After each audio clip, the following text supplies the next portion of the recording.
friends, welcome back, or welcome if you're new here. My name is Stacy and I am the Chapter Conundrum, and in today's video I'm excited to dig into my end of year stats and kind of look at comparing those to the stats I had in 2023 and maybe discuss with you guys what I am interested to find out, what I'm maybe predicting for next year.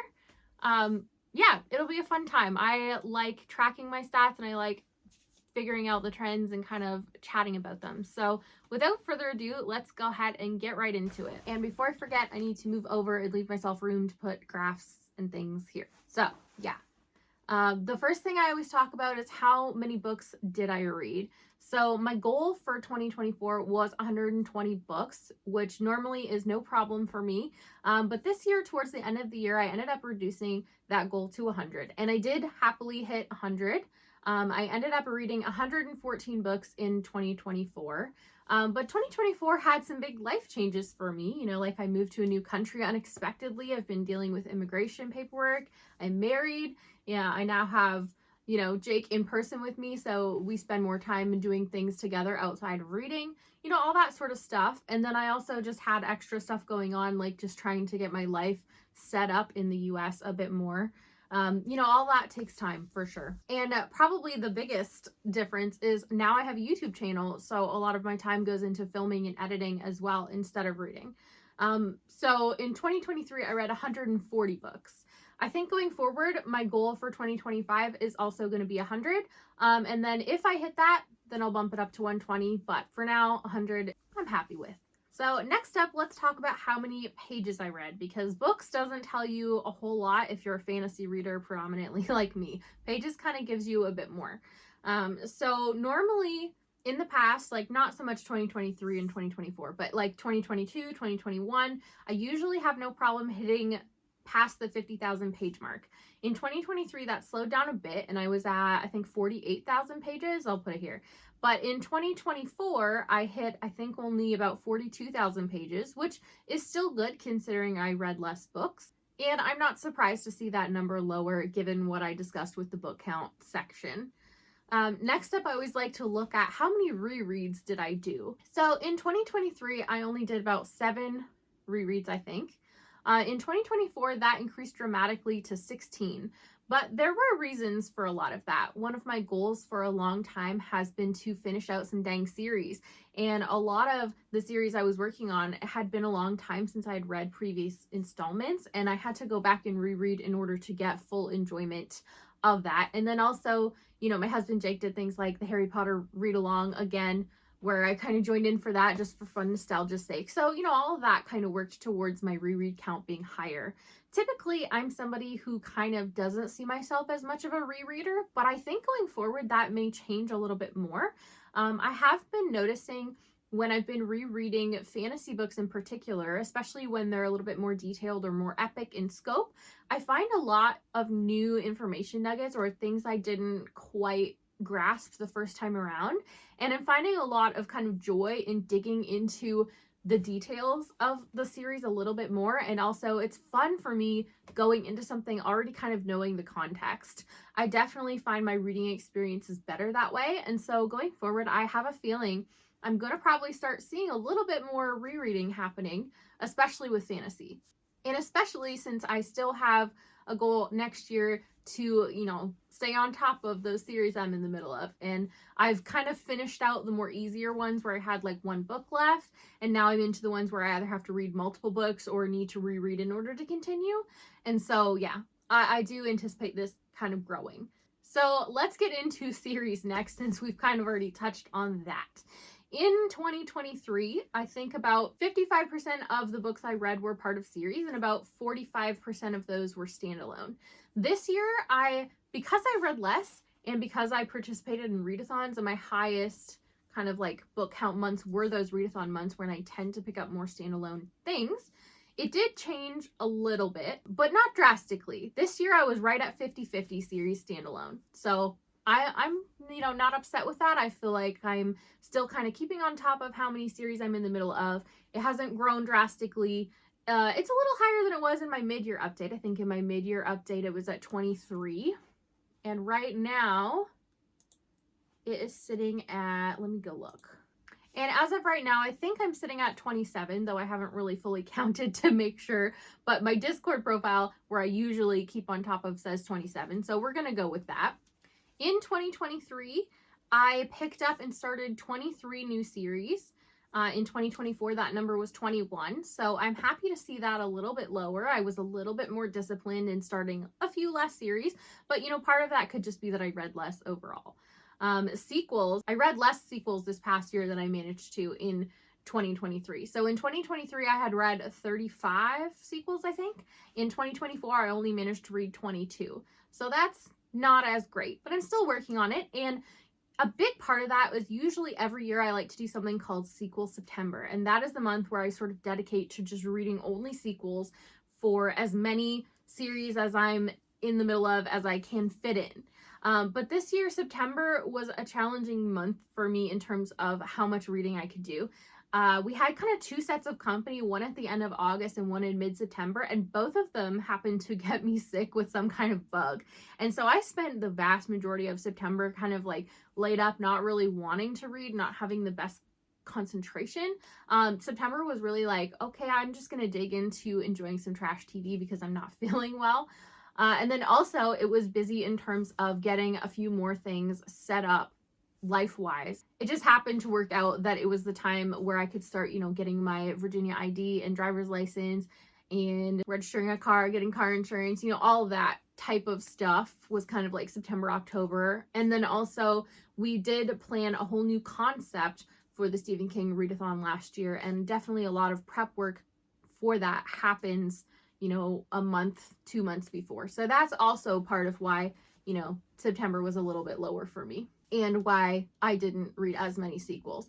But this year, I'm hoping to have a fantastic September and dig into more sequels. In 2024, I managed to finish out 15 series, which is good. I'm not mad about that number at all. But it's hard for me to kind of be excited about that number when I compare to 2023, because in 2023, I finished out 28. So that is like a drastic reduction. And part of me knew that 2024 was going to be lower because in 2023 and kind of the beginning of 2024, I had done all of the sort of easier series to finish where I only had one book left in to read. And I knew that the finished counts were going to be coming in a little bit slower because I would have to read multiple books in order to finish the ones that were remaining. And so I expected it lower, but I didn't quite expect it that much different. But yeah, I think part of that is just me reading less in general and me not having a great September. In terms of series I decided not to continue with, in 2023, I decided not to continue with 9 series. And in 2024, I decided not to continue with 6.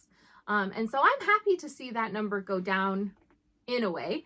I feel like it's good that I'm kind of more leaning into picking up things I actually want to continue with. And I'm better at sort of being disciplined and discerning, okay, which ones are really worth my time. But on the other flip side of that, it's making it harder to keep my ongoing series number lower. So it's kind of, it makes me work harder, but I'm not mad about it. If you saw my goals video for 2025, you'll know that I have a goal to end 2025 with less than 25 ongoing series, but that I also have a goal to read a lot of my physical TBR. And a lot of my physical TBR is going to be first books and series that I've been excited to try and get to, but that I have been really disciplined and not starting yet to try and get my series count lower. So I expect that those two goals in tandem will be very difficult for me, and it will be really interesting to see how my series numbers look at the end of 2025, if they completely balloon or if I kind of like manage to read a lot of the standalones on my physical TBR instead. Oh boy, it should be interesting. In terms of how many books I read each month, I can show the graphs for 2023 and 2024. And it's fun because sometimes you notice trends and then other times you just notice like random things. So there's definitely trends that I talk about in my mid-year stats update that I did back in, I think, July, covering from January to June, where like June is kind of a cursed month for me for various reasons. But looking more at the second half of the year, I have noticed in 2023, I kind of had a very slow November, December. And a big part of that was because I was in Virginia with Jake on a visit. We were in person, and I just had less reading time, and the two of us were excited to kind of watch TV shows that we had been excited to watch together, and just, stuff like that. We were hanging out, having a good time, not mad about it. This year, it just happened to be more like September, October, and I've already kind of discussed what was going on in September. But in October, I was more busy this year because I happened to be visiting my family at my sister's, and I spent a couple weeks there. It was really fun. I got to bring Ozzy, and he got to kind of have a little reunion with Milo, the dog we fostered, and my parents and my sister as well. So that was really good. It'll be interesting to see what months next year have kind of lower reading counts. I do kind of always predict that April, July, and October will be higher because those are the months that Jake and I tend to host readathons in. Next up, let's look at my average rating. So in 2023, my average overall rating was 3.85. And in 2024, I'm happy to say that my average rating increased to 3.89. So not a huge increase, but an increase nonetheless. I'm happy to see that I'm enjoying the books I picked up a little bit more. And I think part of this is interesting for me because in 2024, I really didn't kind of lean into the things that I would say were like my typical like buzzwords or subgenres, tropes that I enjoy. Like I tended to pick up things that other people were recommending and not sort of lean into what I was excited about based on what I knew of the premise. And so for me, I kind of predicted that maybe this number would be lower, but I also think part of this can be attributed to how many rereads I did this year, because those definitely factor in. A lot of those were 5-star rereads. And so I definitely think that it's kind of like those two balancing each other as to why it's very similar. I do think in 2025, I'm going to be more mindful about picking up my physical TBR, which are things that more lean into what I'm excited to read and my buzzwords and the premises that I'm interested in. And so I'm hoping that in 2025, the average rating will climb even higher. I will also go ahead and put the breakdown of ratings. As you can see, part of this increased average is that I had a lot more 5-star reads in 2024, and like I said, a lot of that was due to the amount of rereads I did. I didn't have any 1-stars in either year, which I'm happy about, and my 2-star ratings kind of stayed about the same. I had a handful each year. What I do find interesting is that in 2023, I had a lot more 4 stars than I did in 2024. So I was finding a lot of books I liked, but not necessarily books I loved. It'll be interesting to see next year if I go into more like picking up more things that are new to me to get my physical TBR down that I think I'm gonna love, whether I end up with more 4-star ratings again too. Next up, a really fun one for me to look at is how many buddy reads I did. So in 2023, I did 60 buddy reads. And also, just heads up, I'm including like any kind of read along in this buddy reads count. So in 2023, it was about 50% of my reading.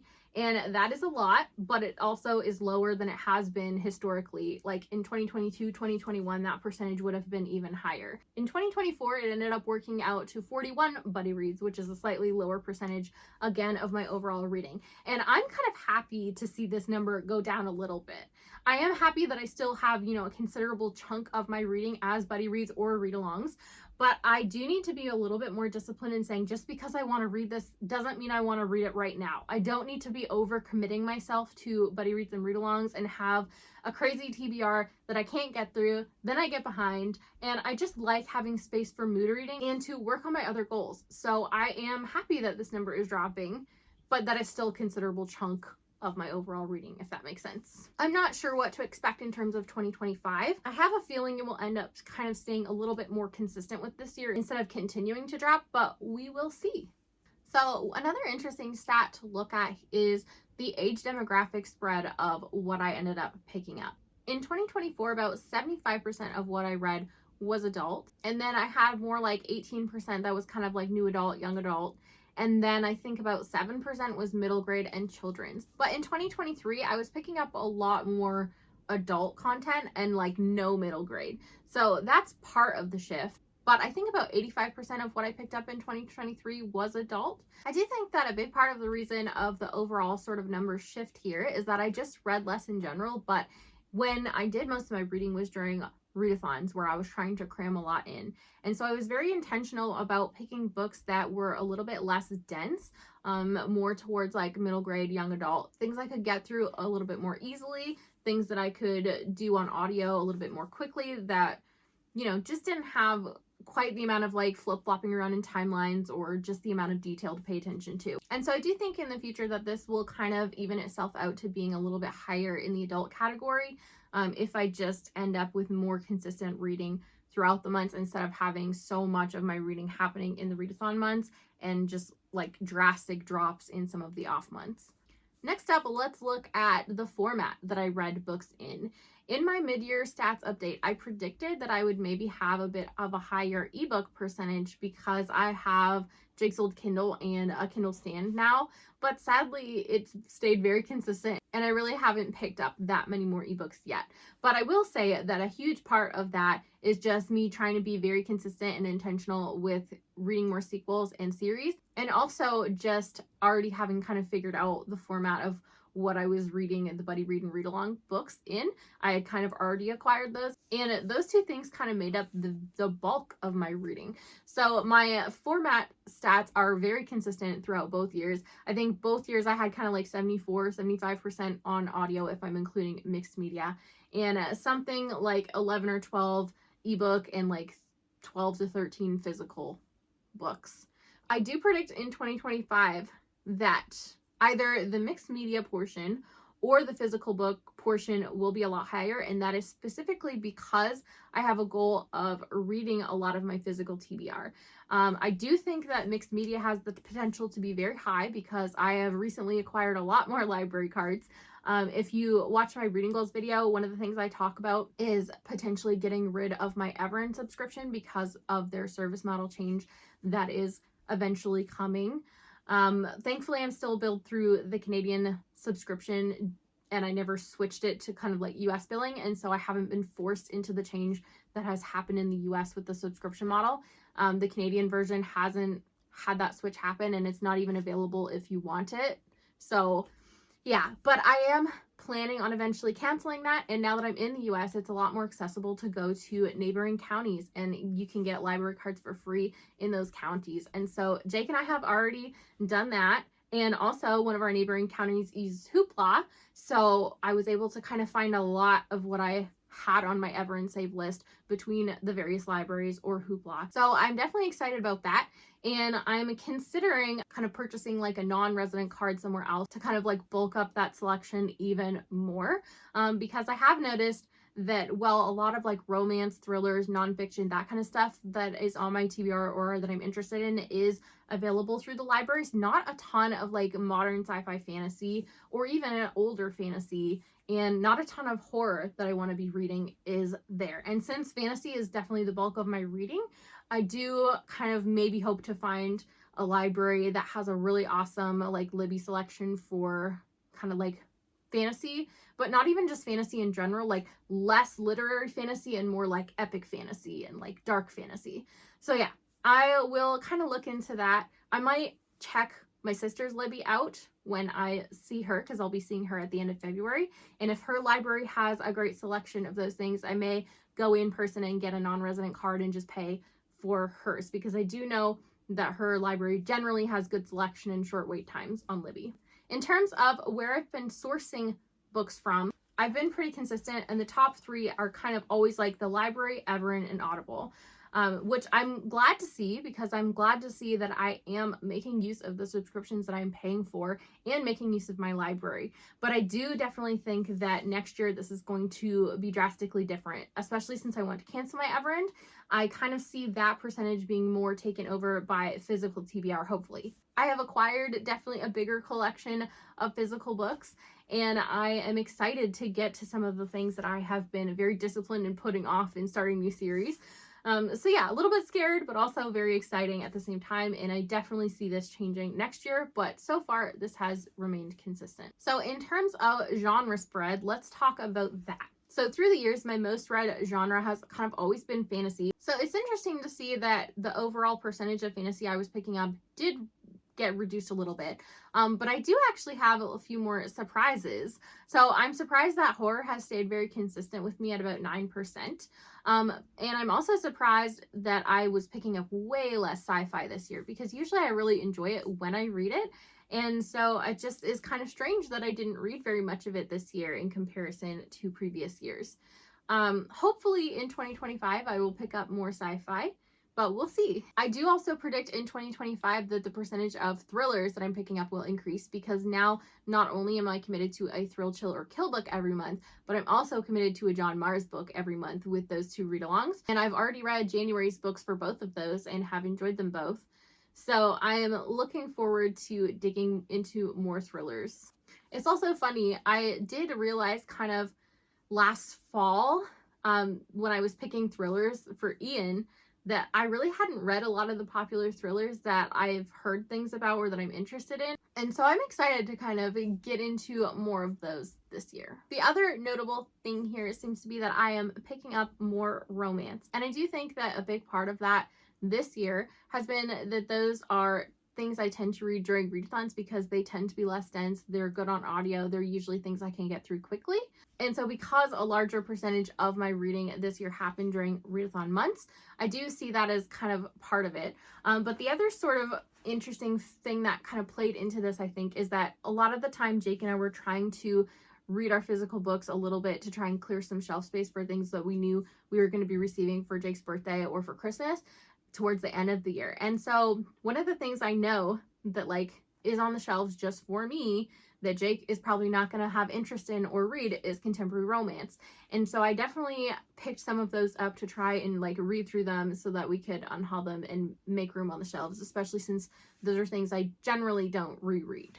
Another thing I like to look at is how many books am I picking up by new to me authors and authors I've read from before. So this has kind of stayed fairly consistent over the years. It's usually somewhere around 60-40. In 2023, I think about 38% of the books that I was picking up were from new to me authors, and about 62 were from authors I had read from before. In 2024, that did shift a little bit, and I ended up with more like 33% of books I was picking up were by new to me authors, and 66% were by authors I had read from before. I predict that in 2025, this might go a little closer to authors that are new to me, simply because a lot of what is on my physical TBR, which is one of my major goals, is going to be new to me authors. So yeah, we'll see how that all shakes out.